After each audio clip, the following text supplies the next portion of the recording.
¿Qué pasa cuando el lugar que antes te bendecía se convierte en tu prisión? Los hijos de Israel vivieron esa pesadilla. Pasaron de ser invitados de honor en Egipto a convertirse en los esclavos más oprimidos del imperio. ¿Te has sentido alguna vez atrapado en una situación que antes era un refugio y hoy parece una cárcel de la que no puedes salir? Pero en medio de los ladrillos, el sudor y el látigo, ocurrió un milagro que la ciencia no puede explicar. Cuanto más los maltrataban, más crecían. Hoy comenzamos el libro de Éxodo, la epopeya de la libertad. Si sientes que hoy el mundo está intentando aplastarte con deudas, enfermedades o críticas, prepárate. Este capítulo revela que tu presión es la plataforma que Dios usará para tu multiplicación. Escribe: Señor, fortaléceme, en los comentarios para declarar tu resistencia. Bienvenidos a Tu Palabra Me Levanta. Señor Jesús, hoy levantamos un clamor por cada persona que escuche este video y se siente oprimida, por aquellos que sienten que sus fuerzas se agotan bajo el rigor de sus problemas. Así como guardaste a tu pueblo en medio de las pirámides y el barro, guarda hoy a cada hermano y hermana. Que tu palabra no sea solo una historia antigua, sino una medicina de resistencia para nuestro presente. Danos ojos espirituales para ver que, en nuestra crisis, tú nos estás haciendo más fuertes. Amén. Vamos a la lectura del libro de Éxodo, capítulo 1, versículos 1 al 14. Escuchemos con reverencia la palabra de Dios en la versión Reina Valera 1960. Estos son los nombres de los hijos de Israel que entraron en Egipto con Jacob. Cada uno entró con su familia: Rubén, Simeón, Leví y Judá, Isaacar, Zabulón y Benjamín, Dan y Neftalí, Gad y Aser. Todas las personas que le nacieron a Jacob fueron 70. Y José estaba en Egipto, y murió José, y todos sus hermanos, y toda aquella generación. Y los hijos de Israel fructificaron, y se multiplicaron, y fueron aumentados, y fortalecidos en extremo, y se llenó de ellos la tierra. Entretanto, se levantó sobre Egipto un nuevo rey, que no conocía a José, y dijo a su pueblo: He aquí, el pueblo de los hijos de Israel es más grande y más fuerte que nosotros. Ahora, pues, seamos sabios para con él, para que no se multiplique. Y acontezca que, viniendo guerra, él también se una a nuestros enemigos y pelee contra nosotros, y se vaya de la tierra. Entonces pusieron sobre ellos comisarios de tributos que los molestasen con sus cargas, y edificaron a Faraón las ciudades de almacenaje, Pitón y Ramesés. Pero cuanto más los oprimían, tanto más se multiplicaban y crecían, de manera que los egipcios temían a los hijos de Israel. Y los egipcios hicieron servir a los hijos de Israel con rigor, y amargaron su vida con dura servidumbre, en hacer barro y ladrillo, y en toda labor del campo, y en todo su servicio, al cual los obligaban con rigor.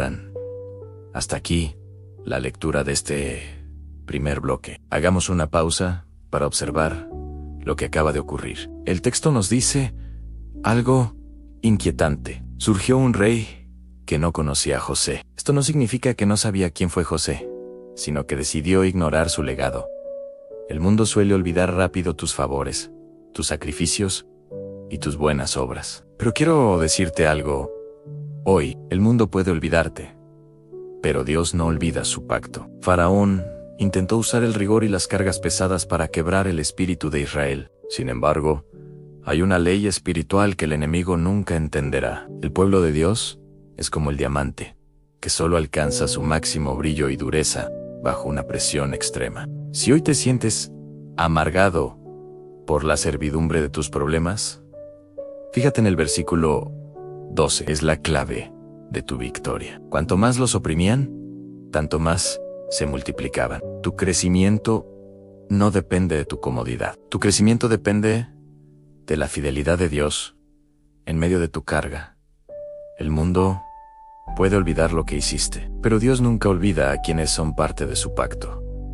Dios tiene tu nombre escrito en la palma de su mano. Continuamos con la lectura de Éxodo capítulo 1, versículos 15 al 22, donde la oscuridad del faraón se enfrenta a la luz de la fe. Y habló el rey de Egipto a las parteras de las hebreas, una de las cuales se llamaba Sifra, y otra Fúa, y les dijo: cuando asistáis a las hebreas en sus partos, y veáis el sexo, si es hijo, matadlo, y si es hija, entonces viva.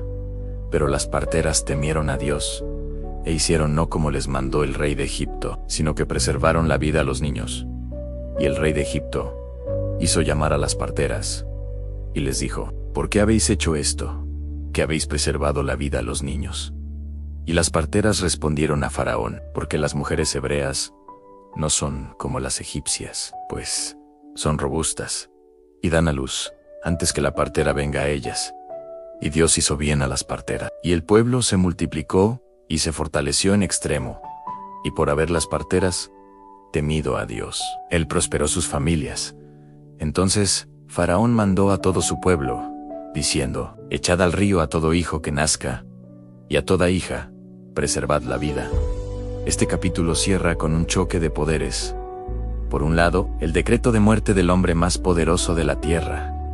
Por el otro, el valor de dos mujeres, cuyos nombres Dios sí quiso recordar: Sifra y Fúa. Sus nombres significan belleza y esplendor. Hoy Dios sigue buscando personas como Sifra y Fúa, personas comunes que temen más a Dios que a las circunstancias. Ellas entendieron que el temor a Dios es más grande que el miedo a cualquier dictador o circunstancia. Ellas arriesgaron su seguridad para proteger el futuro, y mira la recompensa: Dios prosperó sus familias. Cuando tú te ocupas de los planes de Dios, Dios se encarga de prosperar los tuyos. Faraón terminó dando la orden más cruel: echar a los niños al río Nilo. Pero lo que el enemigo no sabía era que ese mismo río, ese lugar diseñado para la muerte, sería el lugar donde Dios escondería y prepararía la salvación de todo Israel. No le temas al lugar de tu crisis, porque Dios suele esconder tus más grandes bendiciones en el lugar donde el enemigo intentó destruirte. La sentencia de muerte ha sido firmada. El Nilo se ha convertido en una amenaza. Pero en medio de este escenario de terror absoluto, una madre está por tomar una decisión que hará temblar los cimientos de Egipto. En nuestro próximo estudio, veremos el nacimiento de un niño entre los juncos y cómo Dios usa la misma casa del faraón para criar a su libertador. Suscríbete y activa la campana para no perderte el momento en que un bebé desafiará a todo un imperio. Que la paz de Dios, que sobrepasa todo entendimiento, guarde tu corazón en medio de la presión. Dios te bendiga.